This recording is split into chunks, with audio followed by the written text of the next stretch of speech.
ನಮಸ್ಕಾರ. ಗಂಗವಂಶ ಮತ್ತು ಆನೆ ಲಾಂಛನ ಹಿನ್ನೆಲೆ ಮತ್ತು ಆಶಯ. ದಕ್ಷಿಣ ಭಾರತ ಇತಿಹಾಸದಲ್ಲಿ ಪಶ್ಚಿಮ ಗಂಗವಂಶ ವಿಶಿಷ್ಟವಾದಂಥ ಸ್ಥಾನವನ್ನು ಪಡೆದಿದೆ. ಸಾಮಾನ್ಯ ಶಕೆ 4ನೇ ಶತಮಾನದಿಂದ 10ನೇ ಶತಮಾನದವರೆಗೆ ತಲಕಾಡನ್ನ ರಾಜಧಾನಿಯಾಗಿ ಮಾಡಿಕೊಂಡು ಗಂಗರು ದಕ್ಷಿಣ ಕರ್ನಾಟಕದ ವಿಶಾಲ ಪ್ರದೇಶವನ್ನು ಆಳಿದರು. ಕನ್ನಡ ನಾಡಿನ ರಾಜಕೀಯ, ಧಾರ್ಮಿಕ ಹಾಗೂ ಸಾಂಸ್ಕೃತಿಕ ರೂಪುಗೊಳಿಕೆಯಲ್ಲಿ ಇವರ ಪಾತ್ರ ಬಹಳ ದೊಡ್ಡದು. ಶ್ರವಣಬೆಳಗೊಳದ ಗೊಮ್ಮಟೇಶ್ವರ, ಅನೇಕ ಜೈನ ಬಸದಿಗಳು, ಶಾಸನಗಳು ಹಾಗೂ ನಾಣ್ಯಗಳು ಇವರ ವೈಭವವನ್ನು ಇವತ್ತಿಗೂ ಕೂಡ ಸಾರ್ತಾ ಇದ್ದಾವೆ. ಗಂಗವಂಶದ ಅಧಿಕೃತ ರಾಜಲಾಂಛನ ಮದಗಜ ಆನೆಯಾಗಿತ್ತು. ಇವರ ತಾಮ್ರ ಶಾಸನಗಳ ಮುದ್ರೆಗಳಲ್ಲಿ ಮತ್ತು ನಾಣ್ಯಗಳಲ್ಲಿ ಆನೆಯ ಚಿತ್ರ ಎದ್ದು ಕಾಣ್ತದೆ. ಗಂಗರು ಆಳ್ವಿಕೆ ನಡೆಸಿದ ಪ್ರದೇಶ ಗಂಗವಾಡಿ 96,000 ದಟ್ಟವಾದ ಅರಣ್ಯಗಳಿಂದ ಸುತ್ತುವರೆದಿತ್ತು. ಆನೆಗಳ ಸಮೃದ್ಧಿಗೆ ಹೆಸರುವಾಸಿಯಾಗಿತ್ತು. ಹಾಗಾಗಿ ಆನೆ ಇವರ ಶೌರ್ಯ, ಗಾಂಭೀರ್ಯ ಮತ್ತು ಬಲದ ಸಂಕೇತವಾಗಿ ರಾಜಲಾಂಛನ ಆಯಿತು. ಮೈಸೂರು ಪ್ರಾಂತ್ಯದ ಶಾಸನಗಳನ್ನು ತಳಮಟ್ಟದಲ್ಲಿ ಅಧ್ಯಯನ ಮಾಡಿದಂಥ ಪ್ರಖ್ಯಾತ ಇತಿಹಾಸಕಾರ ಬಿ ಲೆವಿನ್ ರೈಸೋ ಅಂದರೆ ಎಲ್ ರೈಸ್ ಅವರು ಗಂಗರ ಮೂಲಕ್ಕೆ ಸಂಬಂಧಿಸಿದ ಜೈನಗುರು ಸಿಂಹನದಿ ಆಚಾರ್ಯರ ಕಥೆಯನ್ನು ಉಲ್ಲೇಖ ಮಾಡ್ತಾರೆ. ಗಂಗ ರಾಜ್ಯದ ಸ್ಥಾಪಕರಾದಂಥ ದಡಿಗ ಮತ್ತು ಮಾಧವರಿಗೆ ಸಿಂಹನದಿ ಆಚಾರ್ಯರು ವಿಜಯದ ಸಂಕೇತವಾಗಿ ರಾಜ್ಯ ಮಾಡೋದಕ್ಕೆ ಪ್ರೇರೇಪಣೆ ಮಾಡಿದಾಗ ಗಂಗರ ಲಾಂಛನವಾಗಿ ಆನೆಯನ್ನು ಅಳವಡಿಸಿಕೊಳ್ಳಲಾಯಿತು ಅಂತ ಅವರು ತಮ್ಮ ಸಂಶೋಧನಾ ಗ್ರಂಥದಲ್ಲಿ ದಾಖಲಿಸಿದ್ದಾರೆ. ಮೈಸೂರು ವಿಶ್ವವಿದ್ಯಾಲಯದ ಪ್ರಸಾರಾಂಗ ಪ್ರಕಟಿಸಿರುವ ಪ್ರೊಫೆಸರ್ ಬಿ ಶೇಖ್ ಅಲಿ ಅವರ history of the western Ganga ಕೃತಿನಲ್ಲಿ ಗಂಗರ ಆಡಳಿತ ವ್ಯವಸ್ಥೆ ಮತ್ತು ಲಾಂಛನಗಳ ಬಗ್ಗೆ ವಿವರವಾದಂಥ ಚರ್ಚೆ ಇದೆ. ಗಂಗರ ಸೈನ್ಯದಲ್ಲಿ ಗಜಸಹಾನಿ ಅಂದರೆ ಆನೆ ದಳದ ಮುಖ್ಯಸ್ಥ ಹುದ್ದೆಗೆ ಅತ್ಯಂತ ಮುಖ್ಯವಾದಂಥ ಸ್ಥಾನ ಇತ್ತು ಅನ್ನೋದನ್ನು ಅವರು ಶೇಖ್ ಅಲಿ ಅವರು ಎತ್ತಿ ತೋರಿಸಿದ್ದಾರೆ.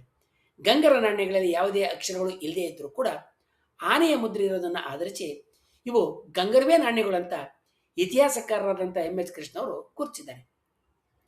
ಗಂಗರ ನಾಣ್ಯಶಾಸ್ತ್ರ ಅಧ್ಯಯನ ಮಾಡಿದಂಥ ಪಂಡಿತ R ನರಸಿಂಹಾಚಾರ್ಯರು ಹಾಗೆ KV ರಮೇಶ್ ಅವರು ಗಂಗರ ಮುದ್ರೆಗಳು ಮತ್ತು ನಾಣ್ಯಗಳಲ್ಲಿ ಕಂಡುಬರುವ ಆನೆಯ ಚಿಹ್ನೆ ರಾಜ್ಯದ ಅಧಿಕೃತ ಗುರುತಾಗಿತ್ತು ಅಂತ ಅಭಿಪ್ರಾಯ ಪಡ್ತಾರೆ. ಇತಿಹಾಸಕಾರ ಆರದಂಥ ಮಾಲಿನಿ ಅಡಿಗ ಅವರು the making of southern Karnataka ಕೃತಿನಲ್ಲೂ ಕೂಡ ಗಂಗರ ರಾಜಕೀಯ ಗುರುತುಗಳಲ್ಲಿ ಆನೆಯ ಪಾತ್ರವನ್ನು ಉಲ್ಲೇಖ ಮಾಡಿದ್ದಾರೆ.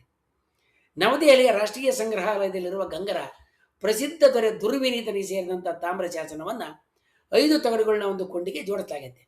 ಈ ಕೊಂಡಿಯ ಮೇಲಿರುವ ರಾಜಮುದ್ರಿನಲ್ಲಿ ನಿಂತಿರುವ ಮದಗಜದ ಆನೆಯ ಸುಂದರವಾದ ಕೆತ್ತನೆ ಇದೆ. ಈ ಶಾಸನವನ್ನು ಲಿಪಿಶಾಸ್ತ್ರಜ್ಞರು ಗಂಗರ ಅಧಿಕೃತ ಲಾಂಛನಕ್ಕೆ ಪ್ರಮುಖ ಸಾಕ್ಷಿಯಾಗಿ ಪುರಾವೆಯಾಗಿ ಸ್ವೀಕರಿಸಿದ್ದಾರೆ. ನಾಣ್ಯಗಳನ್ನು ಹೊರತುಪಡಿಸಿ ಇತರ ಆಕಾರಗಳು ಕೂಡ ಗಂಗರು ಆನೆಗಳಿಗೆ ನೀಡಿದ ಪ್ರಾಶಸ್ತ್ಯವನ್ನು ಎತ್ತಿ ತೋರಿಸ್ತವೆ. ಗಂಗರ ಅನೇಕ ಶಾಸನಗಳಲ್ಲಿ ಅವರನ್ನು ಮದಗಜರಾಯ ಅಥವಾ ಆನೆಗಳನ್ನು ಪಡಿಸೋದ್ರಲ್ಲಿ ನಿಪುಣ ಅಂತ ವರ್ಣಿಸಲಾಗತ್ತೆ. ಗಂಗರ ಪ್ರಸಿದ್ಧ ದೊರೆ ಸೈಗೊಟ್ಟ ಶಿವಮಾರ ಆನೆಗಳನ್ನ ಕುರಿತಾಗಿ ಗಜಾಷ್ಟಕ ಅನ್ನುವ ಶ್ರೇಷ್ಠವಾದ ಕೃತಿಯನ್ನು ಕನ್ನಡದಲ್ಲಿ ಬರೆದಿದ್ದ. ಈ ಕೃತಿಯನ್ನು ಕನ್ನಡ ನಾಡಿನ ಹೆಂಗಸರು ಓವನಿಗೆ ಅಂದರೆ ಕುಟ್ಟುವ, ಬೀಸುವ ಮತ್ತು ಕೇರುವ ಹಾಡುಗಳಾಗಿ ಬಳಸ್ತಾ ಇದ್ರು ಅಂತ ಶಾಸನ ಮೂಲಗಳಿಂದ ಗೊತ್ತಾಗತ್ತೆ. ಆದರೆ ಈ ಕೃತಿ ನಮಗೆ ದಕ್ಕಿಲ್ಲ. ಗಜಾಷ್ಟಕ ಕೃತಿ ಗಂಗರಿಗೂ ಮತ್ತು ಆನೆಗೂ ಇದ್ದ ಬಿಡಿಸಲಾಗದ ನಂಟನ್ನು ಮತ್ತು ರಾಜಲಾಂಛನದ ಮಹತ್ವವನ್ನು ಇಲ್ಲಿ ತೋರಿಸುತ್ತೆ. ಹಾಗೆ ಇದೇ ಸೈಗೊಟ್ಟ ಶಿವಮಾರ ಕನ್ನಡದಲ್ಲಿ ಕಿರಾತಾರ್ಜುನೀಯ ಕೃತಿಗೆ ಬರೆದಂಥ ವ್ಯಾಖ್ಯಾನ ಕೂಡ ಸಿಕ್ಕಿಲ್ಲ. ತಮಿಳಿನ ಯಾಪ್ಪರುಂಗುಲ ಕಾರಿಕೆ ಎನ್ನುವ ಛಂದಸ್ಸಿನ ಗ್ರಂಥ ಕನ್ನಡದಲ್ಲಿ ಗಂಗರಾಜ ಬರೆದಂಥ ಗುಣಗಾಂಗೇಯಿ ಎನ್ನುವ ಛಂದಶಾಸ್ತ್ರದ ಬಗ್ಗೆ ತಿಳಿಸುತ್ತೆ. ಗಂಗರಾಜರು ಬರೆದ ಈ ಮೂರು ಕೃತಿಗಳು ದಕ್ಕದೇ ಇರೋದು ನಮ್ಮ ಕನ್ನಡಿಗರ ದೌರ್ಭಾಗ್ಯ ಆಗಿದೆ ಅಂತ ಹೇಳ್ಬೋದು.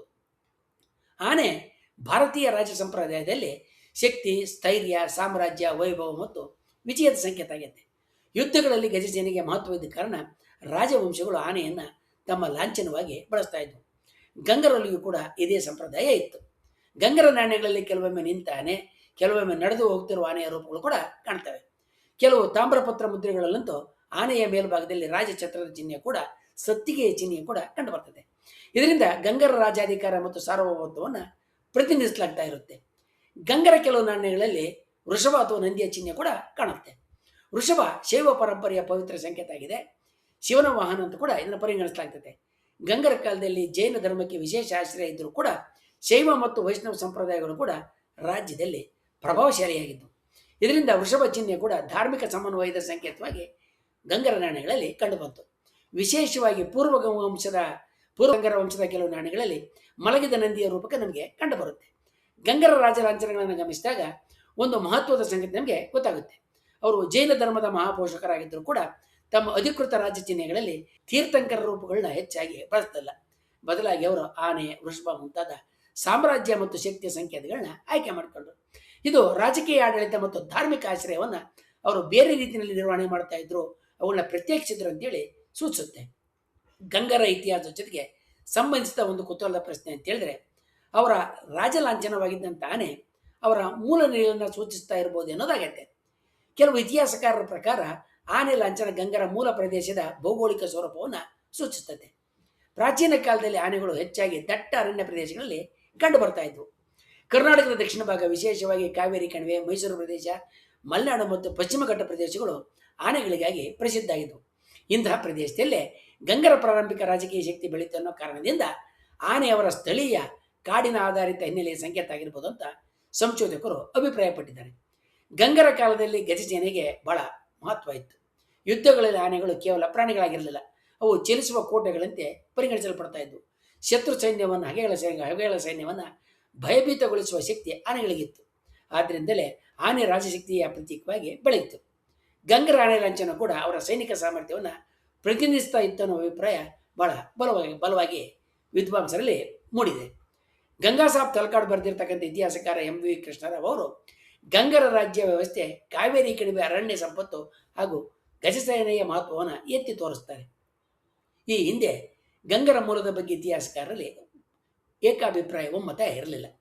ಕೆಲವು ಹಿಂದಿನ ಕಾಲದ ವಿದ್ವಾಂಸರು ಗಂಗಾ ಎನ್ನುವ ಹೆಸರಿನ ಆಧಾರದ ಮೇಲೆ ಗಂಗರು ಉತ್ತರ ಭಾರತದ ಗಂಗಾ ನದಿ ತೀರದ ಪ್ರದೇಶದಿಂದ ದಕ್ಷಿಣಕ್ಕೆ ಬಂದವರು ಆಗಿರಬಹುದು ಎನ್ನುವ ಅಭಿಪ್ರಾಯಪಟ್ಟಿದ್ದರು.